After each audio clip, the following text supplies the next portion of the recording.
I just wanted to say good morning, everybody. It's really, really awesome to have you all here today. I'm very, very excited. I'm Cindy Norcott from Pro Talent, and throughout lockdown, I've been hosting webinars each month just on something that appeals to me and something that I think would inspire other people. So it was just over about nearly 2 years ago that Craig spoke at an event I hosted. I was doing the London Marathon, and I did a fundraiser for Save the Rhino. And Craig came and spoke on his journey with dialysis. And it was really, really inspiring just hearing somebody who was living a story of resilience. And then little did we know that we'd be faced with possibly one of the biggest challenges ever, which is for many of us, most of us are business owners. This last year has really been incredibly trying and difficult for all of us. So I think so many of us are feeling, gosh, how do I hang in there? What else do I have to do? And I was joking the other day. I said, this is not a time for the optimists, because the pessimists and the realists were saying things like a year ago, in 3 years, we'll still be wearing masks. And, and some of us thought, oh no, this will be over before we know it. I was definitely one of those people who thought within 3 to 5 weeks, we'd be back and it would be life as not normal, but I realized how crazy and immature that was. But years ago, my husband did military service before we got married, and they used to always say to the guys in the army, you must Vasbyt.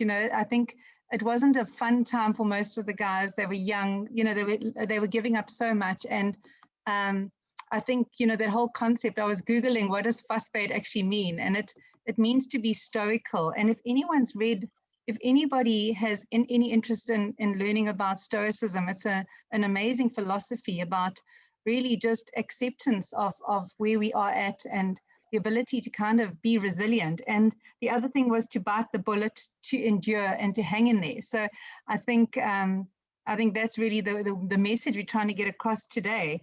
And I don't know about you, but I think I've been coaching business owners throughout this last year, and there's been so much talk about depression, mental health issues, anxiety, chronic anxiety, fear, uncertainty, lack of direction. So, and I think that's just me, never mind the people I've spoken to. And then we've also got people who've had to deal with death. They've had to deal with their own illnesses and lots and lots of challenges in their families, never mind in the business space where I know for a period of time, I was sitting there thinking, is our business going to survive? Will we make it? Will we get through this patch? So, and having to be there for other people when you may be also feeling like, I wish somebody was there for me. So, I just wanted to now hand over to Craig, because he is the star of the show today. I think most of you on this call know who Craig is. Essentially, he's a family man. He's a sports fanatic. He's the owner of Tyson Properties in Durban.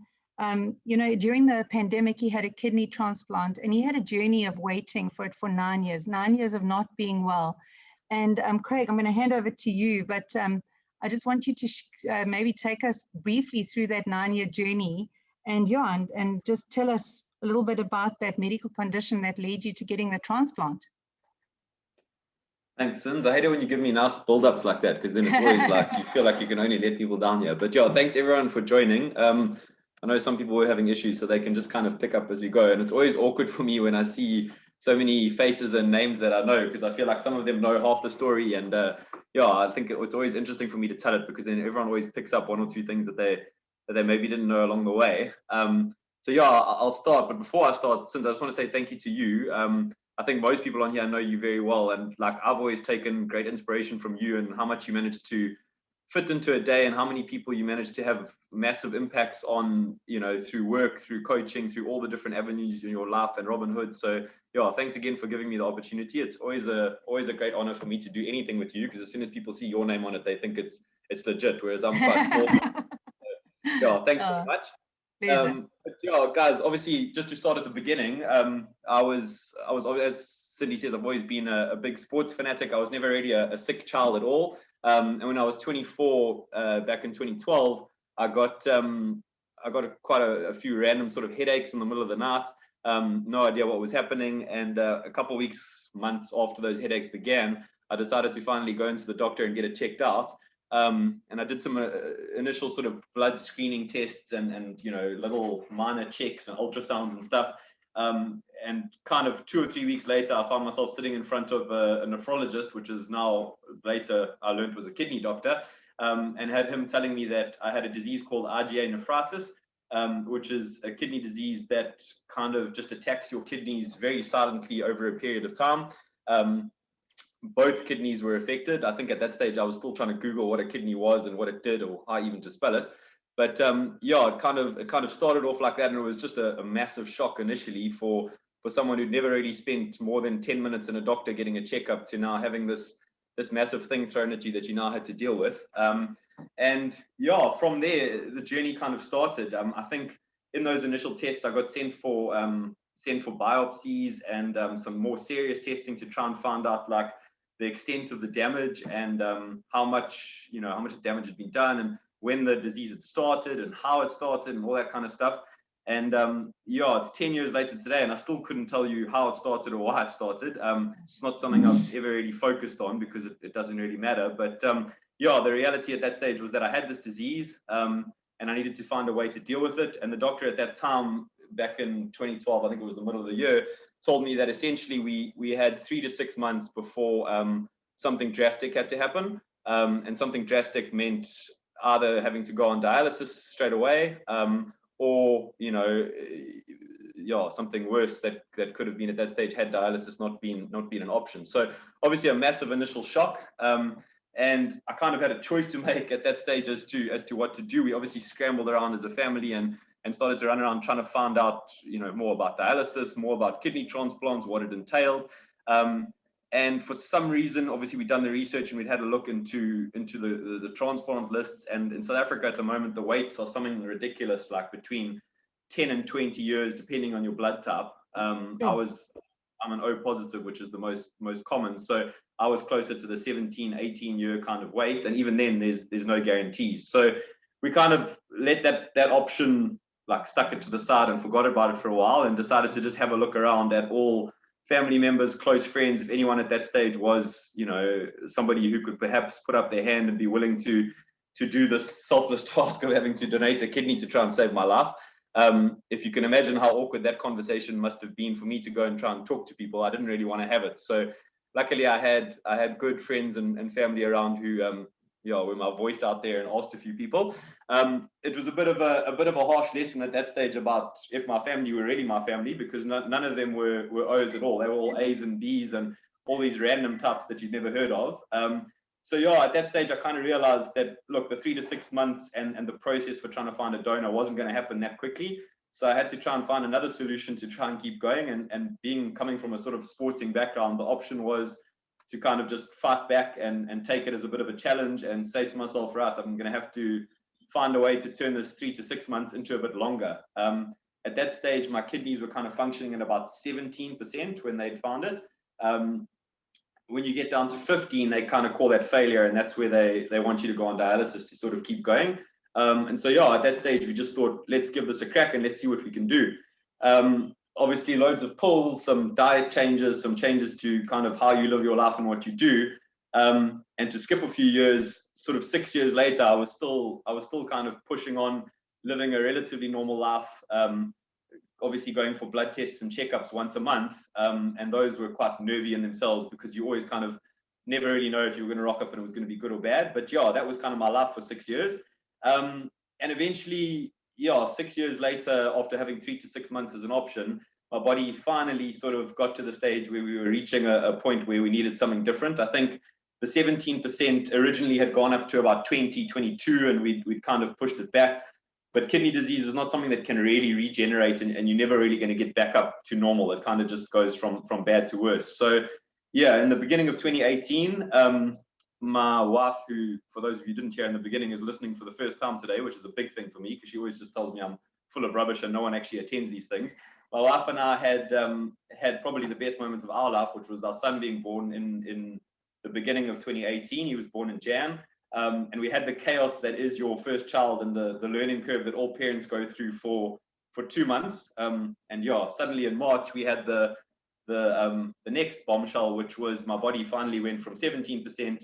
It had been going slowly down, and we hit sort of 5-6%. And that was when the doctors sort of pulled the plug and said, listen, we can't do this anymore. It's getting too risky for you to sort of just live a normal life and still be running around and, you know, working and carrying on. It's just not worth it anymore. So yeah, in sort of second quarter of 2018, I went in for quite a big operation to have like a port put in for dialysis. It's not, I chose not to go on the normal form of dialysis. I went on a different one, which is called peritoneal, which is essentially something that you can do at home at night. So from March 2018, our new life was basically connected up to a machine through a port in your stomach for 9 hours a night, every single night. So yeah, Kath and I used to kind of plan our lives around that and our timing around that, and going to bed at certain times, and obviously only being able to wake up 9 hours later, which I think would be an adjustment for any family, any couple, any person or whatever. So that was probably one of the more difficult points to try and sort of keep going. The initial plan at that stage from the doctors and with us or whatever is that in an absolutely perfect world, you didn't want to be on that form of dialysis for too long. Kind of 6 months to a year was the best case scenario. And if you could find a sort of donor and have a transplant at the end of that, then that was like the best case, because your body would be strong enough and you'd be able to then react to the transplant well. If you picked up the theme from earlier in the thing, we were always going to have one or two hiccups along the way. So yeah, it didn't exactly go according to plan. 6 months kind of quickly became 1 year, and 1 year quickly became 2 years, and 2 years quickly became 3. And all this time we were kind of holding on for dear life, but at the same time hoping that that someone somewhere would stick up their hand and be an appropriate donor. Eventually, and obviously I'm skipping a few parts between, but I don't want to talk forever here and bore you guys, but eventually at the end of 2019, we found someone who was one of my good mates, and he'd kind of gone through all the tests. It had been quite difficult, because if anyone's ever heard of this kind of process in South Africa to go through and get your like your authorizations to have an actual transplant, if it's not a family member, it's extremely long-winded and difficult, and a lot of red tape and stuff. So eventually, yeah, we got to sort of middle of 2019. This guy was looking great. We were all really excited. We'd gone through about 6 or 7 months worth of hectic testing and backwards and forwards and doctor's visits and screening tests and stuff. And yeah, eventually we got to the stage where that didn't really work out, which was not ideal. And in a twist of fate that was in our favor, and a bit of a miracle story for those who are close to me, a girl who attended my mom and dad's church, who I'd actually never even met before, but I knew of her, kind of sent us a message and said, geez, you know, like ages ago, years ago, when you guys were calling for a donor, I kind of sent somebody an email, but I never really heard back. And all of a sudden she was kind of front and center and putting up her hand again and telling us that she'd had this calling to kind of help me out, and she wanted to do her best. So yeah, we kind of met for coffee, and we got along with her great. She's from a wonderful family. She's just the most incredible human being. I mean, you could just imagine what kind of a person does something like that, or even thinks about doing something like that. And yeah, skip a few months, we'd gone through the whole process again. Obviously, we'd learned from previous about, you know, exactly what had happened and how to go through it. And yeah, we got a call in the middle of February last year, so 2020, to say to us that finally, after this journey that had started in 2012, we were able to book a date to go up to Joburg and do the transplant.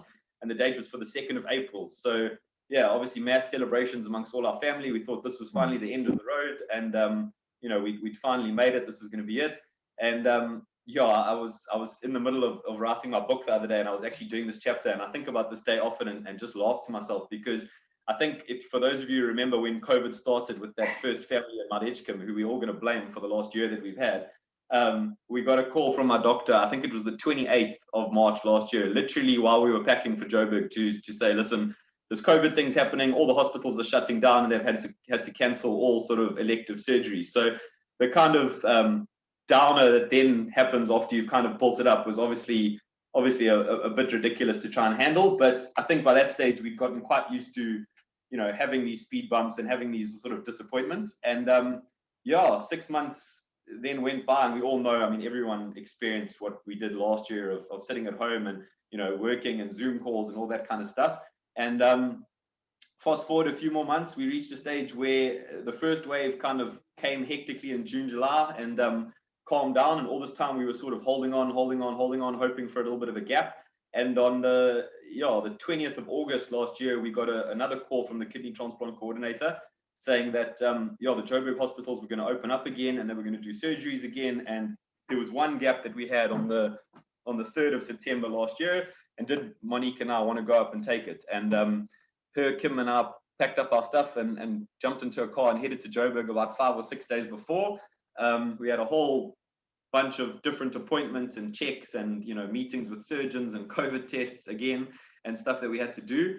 And yeah, on the morning of the 3rd of September, both her and I had to wake up at what felt like the earliest I've ever woken up in my life and head into a Joburg hospital in the dark. And we kind of, yeah, it all seems a bit surreal now, but within an hour we were in our gowns and getting checked into different anaesthetist rooms. And yeah, 4 or 5 hours later, I woke up and the op had been done. And doctors sort of told Kath and I on that first evening that it was probably one of the most successful kidney transplants that they've done, which was it was a brilliant match. Everything sort of, yeah, like ticked everything, and it was a bit surreal, to tell you the truth, because we'd had so many, we'd gotten so used to the bad news that I'd kind of woken up thinking, I wonder what's going to go wrong here. And yeah, it was just incredible for all of us to just experience that. And obviously your first thing when you wake up is to check that Monique's okay, and she was hundreds, she was already awake and sipping on a cup of tea, albeit that neither her or I were making any sense on the voice notes or videos that we were sending to our friends until about 3 days later. But yeah, that was kind of it, and it brought to an end, or so we thought, a 9-year journey of more ups and downs than you could ever dream of. But yeah, just an incredible feeling to finally get to the point where you could sort of start to live a normal life again. And yeah, yesterday, just to finish off, was actually 6 months since the op. And finally, we kind of at the point where I'm starting to feel semi-normal again. I had to try and remember what normal felt like, but yeah, that's it. And that's kind of what happened. That is amazing. I love that story. But I mean, from what you're saying, it seems like you had almost a decade of disappointment. You know, if you look at it like ups and downs and you know, as a family and as an individual, like thinking my hope is in something and then it's taken away and then my hope's in the next thing.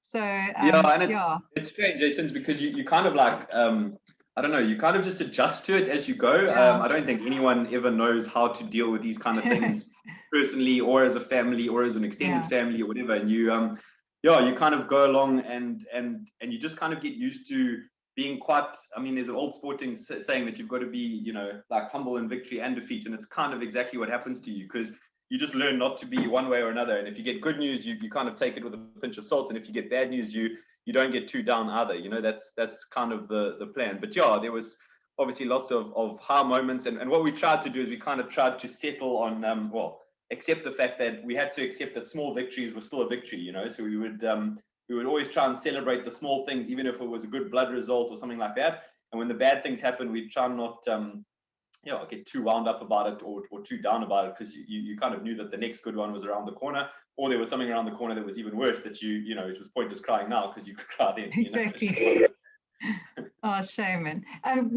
My friend Cheryl's just asked, are you on any meds? And she also wants to know how Monique is. And after that, Lynn has a question I think she wants to ask. So are you on a lot of medication, or are you just pretty much... Yeah, I saw the questions coming through. I was actually going to try and incorporate them into our answer, but it's definitely easier for you to ask. So yeah, good question about the meds. So basically, before the op, for the 9 years, I was on loads and loads of blood pressure medication. And then basically what happens is your body starts to kind of, different parts of your body start to shut down in different ways. So as you go to the doctor the next time, so you've got a different pill that you've got to take. But I think at that stage, I was only on about 15 or 20 pills a day, and it was nothing in comparison to after the op. So after the op, obviously your body's now got this external thing that's kind of coming in, and your natural immune system's natural reaction is to kind of just reject this thing because it's not normal. So the way the medical side kind of works is they give you these things called immunosuppressants, and basically what it does is it drills your immune system down to naught, such that your body doesn't reject this new organ. Obviously, some of you are probably getting to the thing I'm about to say next in your minds, is that during COVID, it wasn't really ideal to have your immune system down at naught and then try and operate, which is why I had to sit at home for probably about 4.5 months afterwards, just to make sure. And we were extremely careful with who we came into contact with, who we saw.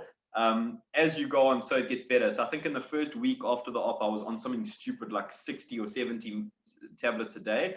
And eventually it sort of came down very, very quickly. So within 5 or 6 days, it was down to 40, and then a couple of weeks later, it was down to 30, and I think now I'm at about, I can't actually remember, sorry, but about 18 or 19, and there's various things between. Most of them are pills that and you've got to take them every 12 hours, sorry, so that just makes sure that your body sort of gets used to it. So I take them at 6 and 6, and yeah, that's kind of how it operates. And as you go on, you have to take them forever because your body's never going to get fully used to this thing. But basically your immune system starts to build up with this new organ inside, and so the meds kind of adjust, and you kind of find that happy medium. So yeah. Sure, man. And I see Cheryl's asked, the port is out clearly. I mean, you're fine now. Your stomach is looking normal. So I was so irritated because when you have the op, they obviously you wish that they could just take everything out because all the ports and stuff straight away, but they can't because obviously they're focusing on just trying to make sure that the kidney gets in, and cutting through the muscles there, which is a big enough part.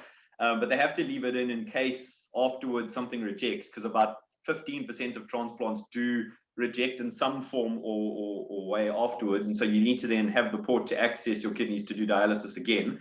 And after about 6 weeks, 7 weeks, I was out of the woods a bit, and so I had to go back into the theatre to have another op to have it removed. And it's actually a funny story because I had the same surgeon for all of the sort of 5 minor ops I had before, so I went back to him in Hilton for the 6th one to get the port removed. But unfortunately, I caught him. I don't know if he'd had a fight with his wife the night before or something, but he was in a very bad mood, and I had to do the op awake. I was under just local, not general, and I came home saying to Kat that was literally one of the worst things I've ever experienced in my life, because a lot of the injections didn't work and it was so sore, and I could feel the knife going in. It was just horrendous. So anyway, luckily to say that it took me a couple of weeks to recover from that, but once that was over, my body's now I don't want to say back to normal because I used to be a lot thinner, but back to as normal as it can be. So yeah, at least I can run to sort out the next problem. That's amazing. No, I mean, that sounds like such a lovely end to a story, but I mean, during the story, there must have been a low point, a point at which you thought maybe this is not going to end well. Did you ever feel like that? Was there any moment where you thought, this is tough? Yeah, so Kath and I actually funnily went, we sat last night and spoke about that, and we said, geez, do we remember all of the things? And I think I've kind of shut most of them out of my mind, because anytime they happen, you kind of just want to move on from them quickly. But I think the one night that kind of stands out, or the one day, was Simon, who was my friend, who'd kind of gone the whole way, and we had been on that 2-year journey, like in the middle, to try, and he was going to be the one to donate. And I still remember the day that we'd kind of flown to Joburg to see the surgeons, which was the very, very, very last step of trying to get your authorization to go for the op. And it was, I can't even remember the date, but yeah, it was sometime in 2019. And all of us and all of my family and my friends and everyone, we'd kind of built up to this. And I remember sitting in the waiting room, and he'd gone into the surgeon to go and talk to them. And it was basically like a last check thing just for him to sign off and say, you guys are okay. And I was laughing and, as usual, chirping the ladies behind the desk and, grabbing coffee, and thought I was a bit of a hero. And I'll never forget his face when he came out, because sometimes a lot of my friends and family are jokers, but straight away you can see on someone's face if it is a joke or it's not a joke. And I remember him coming out of the surgeon's room in about 2 minutes, literally, and I thought it felt a bit quick. And he looked at me and said, no, it's not going to work. He's just called it off because he says there's stuff wrong with me that they're not worth taking the risk. And he was so angry, obviously, because he'd felt a million emotions, as I can imagine he did. And having to then get in the car, race back to the airport, get in a plane, fly home, and then have to get home and tell all of the family the news. I think that was probably the worst part of the whole journey, only because you allow your mind to go to that place where you think it's over, and then to be hit back all the way to square one is a bit of a hectic thing. But again, I think it just it boils down to the same thing, that the same positive energy and belief that you start with can't change when when things don't go your way. I think you've got to keep going the same. And I remember getting home that evening and lying on my bed, and I don't think I was emotional enough to start crying or anything, but I just remember looking up and thinking to myself, jeepers, like some stage my luck's got to turn, and that was a pretty crappy night. But by the next day we were kind of back on it, and even though I was a bit irritated, we found a way to get out there. And luckily, I mean, that's the thing. And it was literally a week after that the luck turned, and Monique got hold of us. So yeah, that was probably amazing. And do you think you developed a secret stash of strength and resilience through this 10 years, or do you think you maybe had it before that? Why are you asking me hard questions like that, Cindy? I don't know. I don't know. I often feel quite awkward about these things because I don't know. I mean, I can appreciate parts of the story that are crazy and that the time frames and you know all the stuff kind of happening. But I sometimes feel a bit awkward that I feel like I'm not deserving of being able to talk to people or tell them my methods. But yeah, thinking about it, it wasn't something that I'd kind of planned or strategically written out and said this is what you've got to do to cope with it. But thinking back, there are a few things that I've always had like in my mind, and those are probably the things that help me deal with it. And I'll maybe just go through some of those because that will maybe help. But the first thing, and probably the most important thing that I don't know if I had this before as much as I have it now, but it's just perspective on life and where you are in the greater scheme of things. You know, I think like I often used to look at myself and say to myself, geez, you know, this is ridiculous. Like I've got this and I've got this and I've got this happening. But every single person in the world's got issues, you know, and if I'm fortunate enough to be coming home to a house with a roof over my head and a wife and a son and a family, you know, extended family that supports me, there's a lot of people who are not sick, but, you know, don't have those luxuries that we have or jobs or companies or whatever. So I think for everyone in every kind of sphere of life or any issue that you ever come up against, if you can have some sort of perspective on you know where you actually are in the greater scheme of things and how many other people there are out there that are going through things that are completely different to you, but maybe so much more hectic in another way. I mean, I can think of a million things that I would not be able to cope with out there that people go through on a daily basis, you know. So I think perspective is very important. I think belief in what you are trying to achieve is probably my next thing. I've always been like someone who has this like complete and utter belief in myself or in the processes that I'm going through or what I'm going to achieve. And I mean, I remember to this day, like when I got diagnosed, I said to my mom and my dad and my family, I said, guys, don't worry about this. We're not going to go on the list. I've got 100% certainty or faith that we will find someone to donate. And I think you get tested along the way because I think 8 years later, they were starting to slap me and say, it's, you know, stuff your belief, it's not working. But again, I think you've just got to, no matter how many things come at you or how long it takes, keep that belief going, and also not be naive in that belief. In that it's like any company, since it's like all business owners or people who are managers or just employees, whatever, not to be naive into thinking that belief can be achieved or you can succeed in your belief without hard work. So like for me, obviously it's relatable back to like business stuff and whatever, but the amount of days I had to get up and, you know, push through and keep going and go to work at 7 o'clock in the morning when I felt like death, or,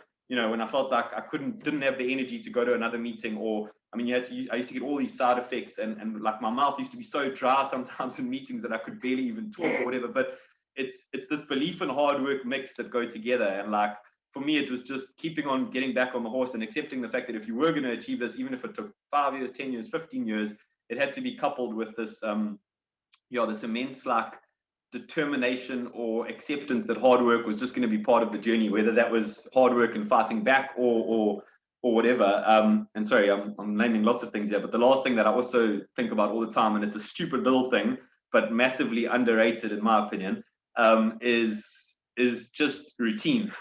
I know it's a silly little thing, but I used to find that like coping with anything was the best form. So when you're feeling terrible, when you're feeling like you don't want to get up, if you had the same time to get up in the morning and you used to do the same things, and for me, I used to like get up, get dressed, go to work, get a coffee at the same time. And it was those silly little routine things that made sure that I never really allowed myself to feel any different on any different day, you know.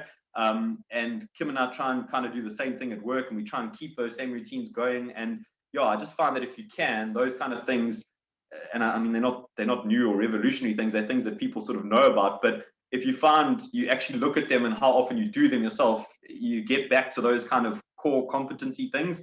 I feel like you can kind of do anything as motivational or inspirational as it sounds. It's just basics and making sure you stick to them, you know.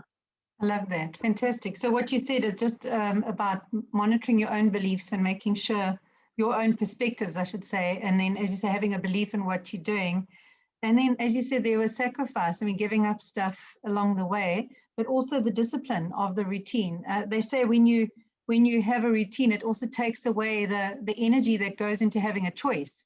So you don't have to even waste that energy on going, what time? It's like, I know what time. Now, somebody in the chat has said, what is your advice for somebody who's going through this process? I mean, there are many, many people who are in your position where you were a year ago. What would you suggest to them? What should they do? What would you say would be your pearls of wisdom?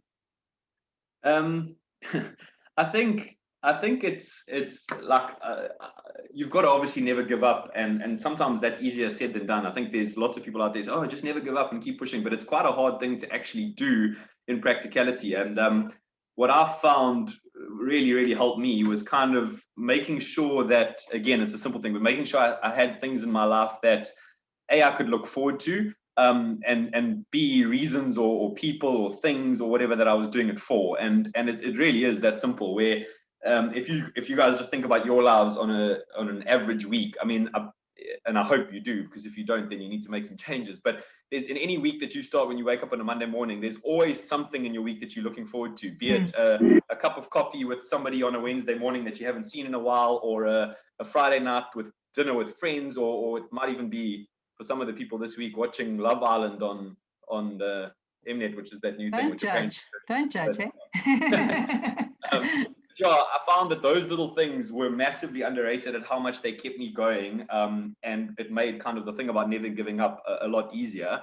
I also think, yeah, your family, your friends, your career, what you want to achieve is also an underrated part, where for me, I knew I had this whole world waiting for me. I didn't want my son to grow up with a father. I didn't want my wife to grow up without, or to keep going, getting older, not old, without a husband. And for me, those are the most important things in my life. You know, those two people and all my family and friends around. That's ultimately, those are the people who fight for you when it counts. And I think you owe it to them to fight for them when it gets tough as well. You know, so yeah, that's kind of it. I think also, just to say, for the people who are feeling like this, or who've got that kind of like something going on, even if it's not a kidney disease, but it's relatable, it's just to accept where you are is also quite an important thing. You know, like, accept the position that you're in. Realize that what's done is done. There's nothing you can do. There's no point in worrying about how you got in this position or why, but more worrying about what you can do to fix it. And yeah, even sometimes taking one small step and building the foundation can help you, and realizing that it could be a long haul is also just important, but knowing that at the end,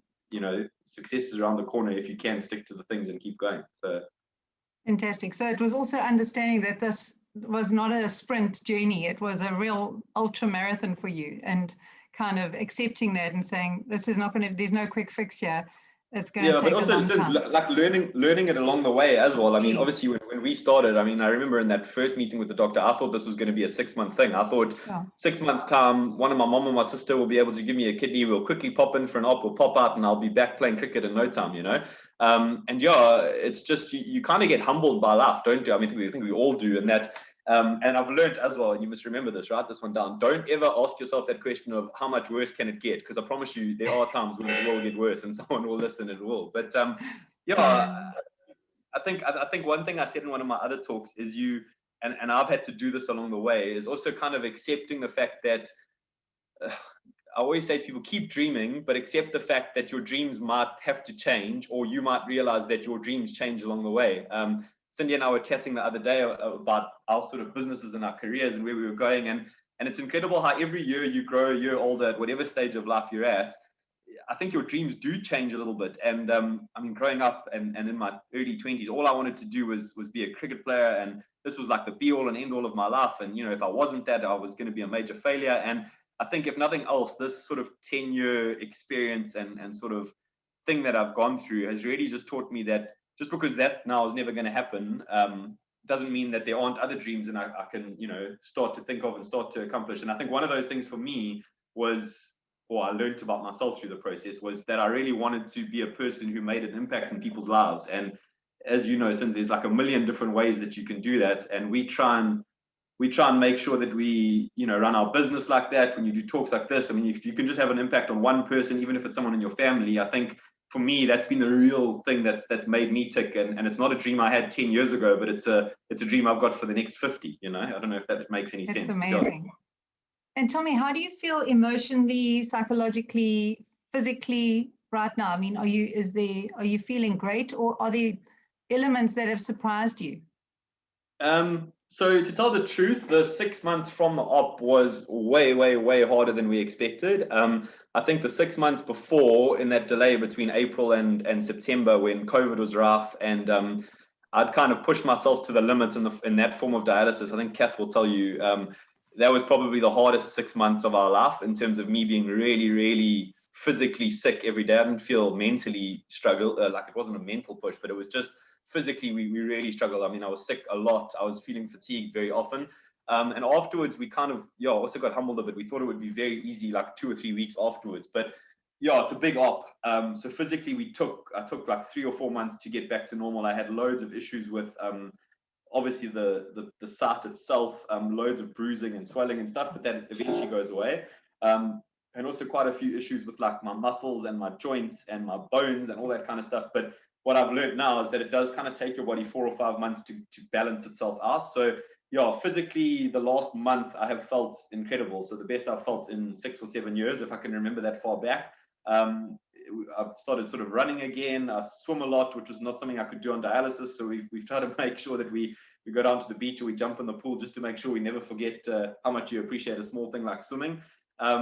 Emotionally, I would like to think I've never really, it hasn't been that much of an adjustment because I was still okay before. But I think it's obviously you look back and you're just so grateful for Monique, who I haven't even really spoken that much about. But I mean, her gesture, that's been an incredibly hard thing to deal with emotionally for all of us, just to how do you say thank you to someone who saves your life and how do you show them enough appreciation. But I'm very grateful. I'm very excited. I'm a bit like a kid on Christmas morning in terms of my family and my business and my friends, and just being able to I see Steph's on this chat. Her husband's one of my best friends, and just like a thing like us being able to have a coffee in the morning feels like an amazing thing, So I'm in probably the best place I've been in ages. I'm just very grateful that it eventually got there, and I'm also not naive into thinking it's just going to be an easy run from here. But I kind of feel like I could deal with anything now, as ridiculous as that sounds. So I'm just excited for life. I'm looking forward to what's in store. Fantastic. It sounds like you are super positive. Cheryl was asking about liquids. Can you drink more liquids now? Yeah, so it's a bit of a weird thing on dialysis. So everyone assumes that you can't drink. There's a lot of dialysis patients who can't drink because they've got to, before ops, because they've got to obviously manage the intake because your kidneys are struggling. For some weird reason, I wasn't one of those people. So my body, as much as my kidneys were finished, my dialysis was I don't know, it affected my body in a way where I never ever had to cut down liquid. I obviously had to watch my diet, and there were certain things that you could or couldn't eat. But I was still drinking as much as I wanted before. And the only thing after now is if I have a day or two where I don't drink up to 4 liters of water, you have a bit of a scare with your bloods. We actually had one last week, Friday, where I'd had a bit of a day the day before, and I'd forgotten to drink enough water, and I went for a test, and it was terrible, and the doctors panicked. But that weekend, I think I drank half of Midmar Dam, and by Monday it was back to normal. So the only thing is just making sure now that we drink a lot of water. And Kath abuses me because I use her wine glasses all the time because they're 500 mils and easier to measure. But why so small? Exactly. That's it. I was just impressed that she's finally gone to glasses from just the bottle. But we all make progress in life in different ways, So And I'm sure, I mean, I know this is unprepared, but I know, I mean, they always say it's harder on the family than on you. So I bet I suppose you haven't got words to say thanks to Kath for what she's put up with and what she's had to do alongside you in this journey. I mean, it was as much hers as yours. Yeah, she's probably going to log off because she hates any emotional stuff. But obviously, she's just been incredible. Like agreeing to even marry me in a time when she knew that this was, what was in store. I mean, I don't think any of us knew how hectic it would be, but she's just been incredible. She's the world's most wonderful mother. The nights that she had to wake up in the middle of the night, where obviously, I mean, you don't even think about it, but I was on dialysis with a cord that could only go kind of 2.5 meters. So to try and go and fetch a screaming son from the room was all on her. But don't you stress, she's made up for it in the last 6 months where she sleeps in often. But, she was amazing, and she continues to be amazing, as does my mom and my sister and my dad. My mom's been just also different class in terms of the last year. She's basically run the business on her own. Yes. I think her face shows it now, but that's been much appreciated. And I don't think I've ever gone, and this probably says a lot about my family, I don't think I've ever gone to any doctor's appointment or a results give back or whatever in any hospital in South Africa without having one of my family members there. So my mom's never missed a beat. Kath's never missed a beat. Everyone's just incredible. And my sister's become like my person now, who helps me sort of prepare anything that we're doing with these kind of things and whatever. So all of them, I mean, you since you can't really speak about your family too much because it's quite hard and you can't really put it into words. But I've also got a wonderful friendship group. I've got yeah, I've got 5 or 6 really, really good mates, some of which have been mates with me for years and years, and some of which are more recent. But yeah, I don't underestimate the value that they have on my life and the sort of happiness that they bring. I mean, one of my best friends, actually, I remember small things, but on the morning of the op, I had to wake up at about 2:45. And I obviously woke up in Joburg at sort of this random house that we had to go to. It was my uncle's house, and we had to go straight through to the hospital. And a small thing, but he didn't tell me, but he woke up at the same time and phoned me at 2:45 to say, right, are we ready? How are we feeling? You know, and it's just stupid things like that that you realize there how important, you know, people like that are in your life. So yeah. It's amazing. I love that saying, we're all walking each other home. And I think it sounds like that's been your journey. You've had a support team emotionally there for you to help you like cross that line, hey?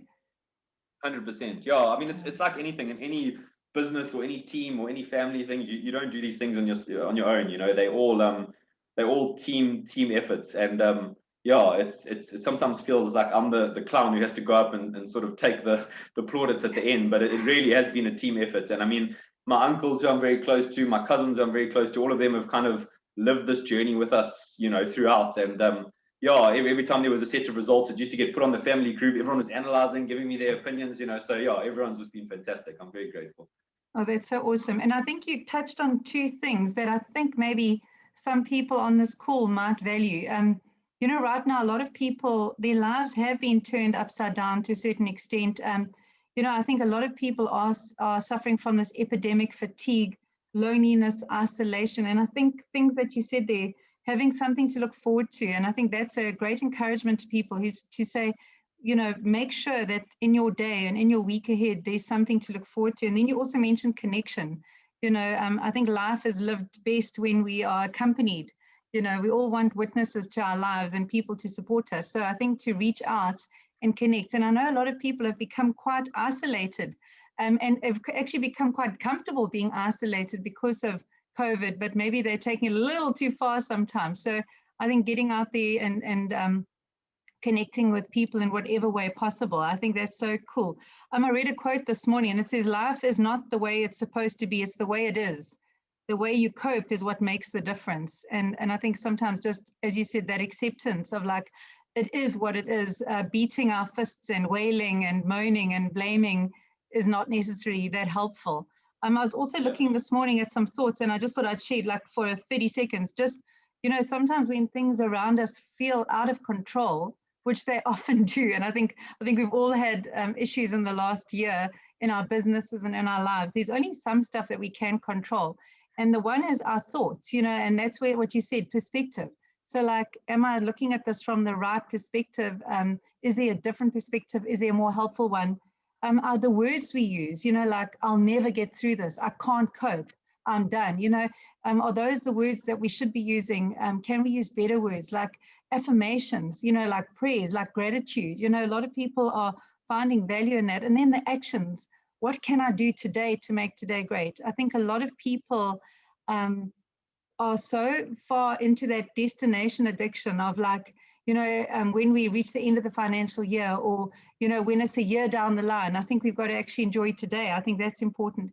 And then when stuff happens, we do actually have control over our emotions and our reactions to it. So a bad thing can happen, but it's also, we actually have the choice between that thing happening and our response is really something that is in our control. And sometimes we do give it up. You know, we go, oh, you made me mad. The world made me angry.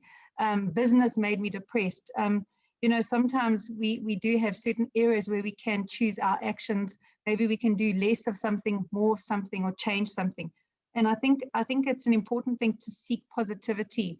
I have a lot of people saying, you know, Cindy, you always put positive posts up. Is it because you're always positive? And it's absolutely not. It's often because I need the positivity. So I'm looking for it. And when I find it, I'm putting it up to share. It's not because I'm constantly a lighthouse, you know, a beacon. And then I think, yeah, just setting micro goals and little mini steps, you know. Craig, anything else you want to add on that side?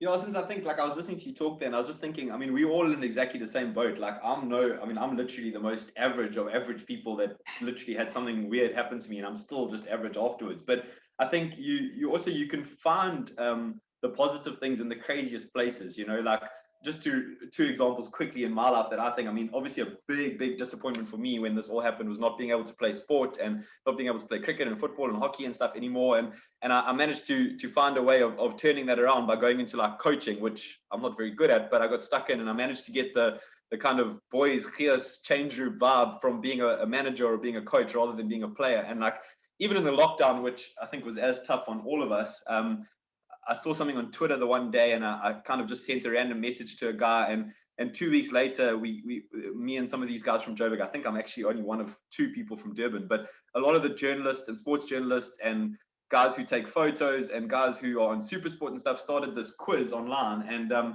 yeah, for the last year through lockdown, there's kind of 60 of us who've built this like mini little sporting family where one night a week we were going onto this quiz and like having this really awesome discussion. And that was something that I used to look forward to every week. And I think the lesson again is just, you never know where you can find these little pieces of magic or these people that exist out there. I mean, I think I've only met in person 2 of the 60 people. And I think every single one of them messaged me on the morning to say good luck, and and still call me to this day to check how I'm doing, and these are people I've never even met besides Zoom. So I think the lesson is just put yourself out there a bit, because you never know where you're going to find these little gems. And yeah, people have the strangest way of pushing their way into your lives and making you see a different sort of happiness. And I think that's probably a key that I would throw out there. That's amazing. And it sounds like you've also experienced the kindness of strangers, or you've experienced these random acts of kindness. Has that surprised you, how kind some people are? Yeah, and social media is amazing for that. I mean, obviously that some of the people have followed that blog that I put up over the last sort of 3 or 4 years to kind of share my journey and share everything that happens. And like, I used to go through every single one, and it was obviously difficult to reply because I used to get a lot of these messages just out the blue.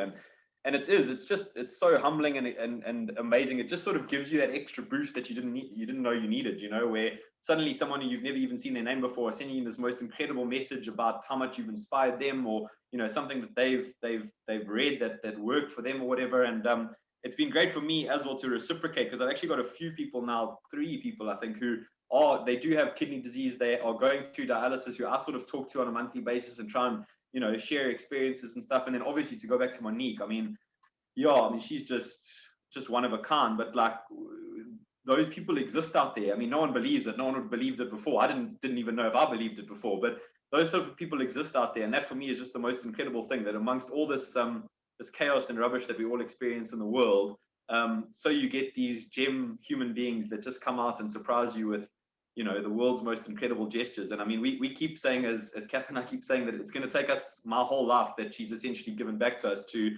find a way to repay her, and even that's never going to be enough. Yeah. So yeah, it's just incredible. And what a story, and what a thing for us to be able to live with for the rest of our lives. And when her kids grow up and when Hudson grows up, we can all kind of tell them, geez, you know what Monique did, it's incredible. So it's amazing. Yeah, it's amazing. And I think it's also not about paying it back, but paying it forward.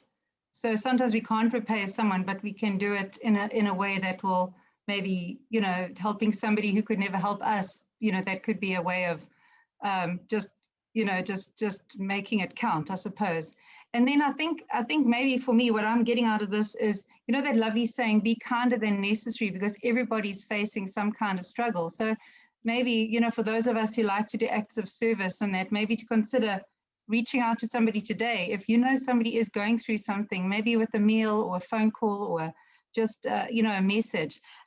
Craig, from your side, if somebody is sitting there and they are on a similar journey, would you be prepared for them to email you, or can they look at your blog? How do they read the story? How do they, is it on Facebook, or how do they get this information? Yeah, so the blog's on Facebook, but it's a little bit historical. I've kind of stopped posting because I think people were sick of them telling me every couple of weeks, me telling them every couple of weeks that I was feeling a bit better. But the whole sort of story is still on there, so you're welcome to check that out. The page is called "Are You Kidding Me?" I'm sorry about that. My sister came up with it.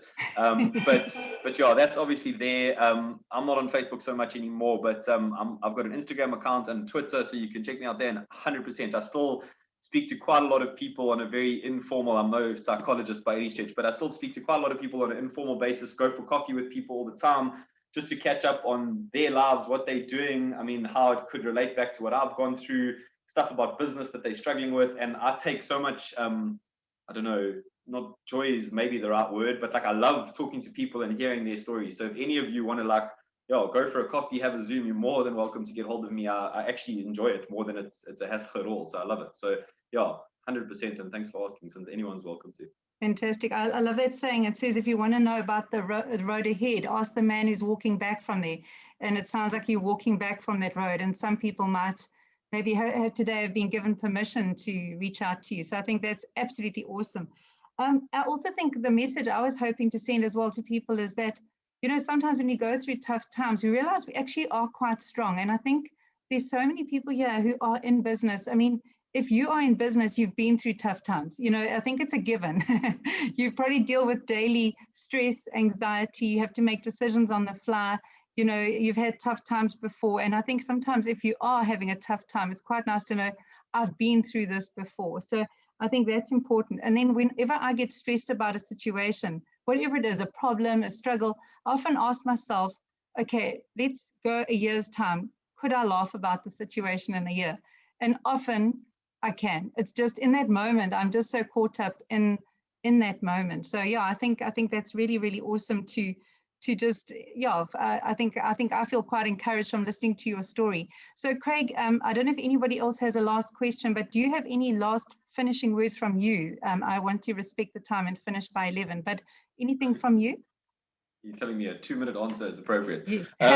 Yeah, I think obviously just from me, thank you to everyone for listening. I think again, as I said in the beginning, I'm literally just so average. So I always feel a bit awkward and humbled by the fact that even two people to show up to kind of hear these things.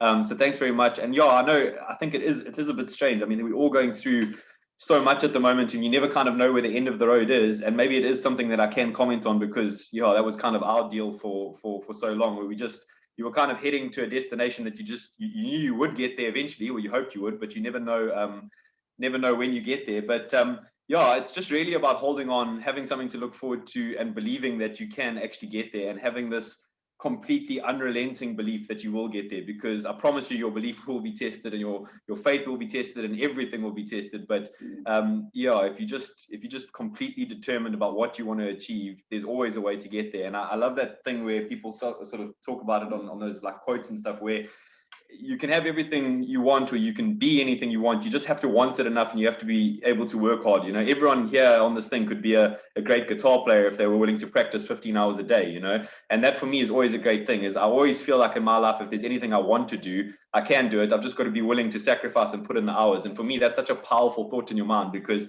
it literally stops giving you excuses from everything you want to do, and it gives you the license to go out and achieve it if you're willing to put in the yards, you know. So yeah, that's it. And that's it from me. And again, thank you, Cindy, for giving us this opportunity.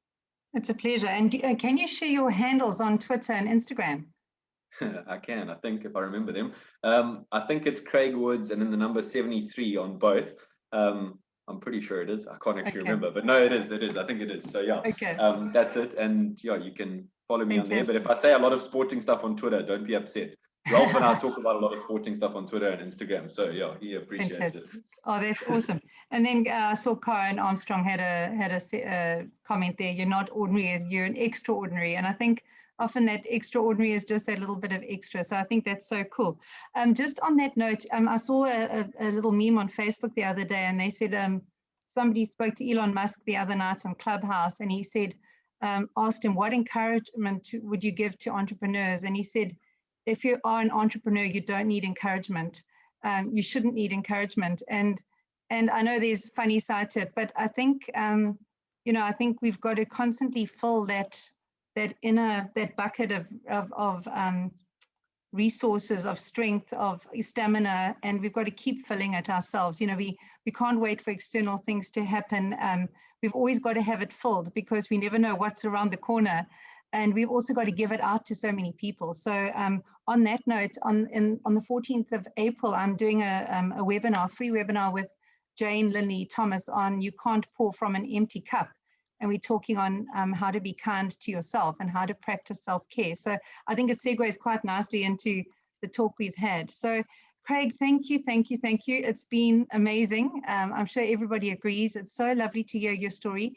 To us, it's not average, it's not ordinary, it's quite unique. And I think we've also learned a lot about, you know, if you can do it, maybe we can as well. So thank you very much for your time, and just for your I think I just love the way that you are so real and approachable and vulnerable, and yeah, awesome guy. Thank you. Cool. Thanks, Sins. Thanks very much for putting it together, and to everyone for listening. I appreciate it. And have a good day and a great weekend, everyone. Fantastic. And I will, this is recorded. I will email everyone the recording this afternoon. Okay. Thanks, everybody. Have a great day.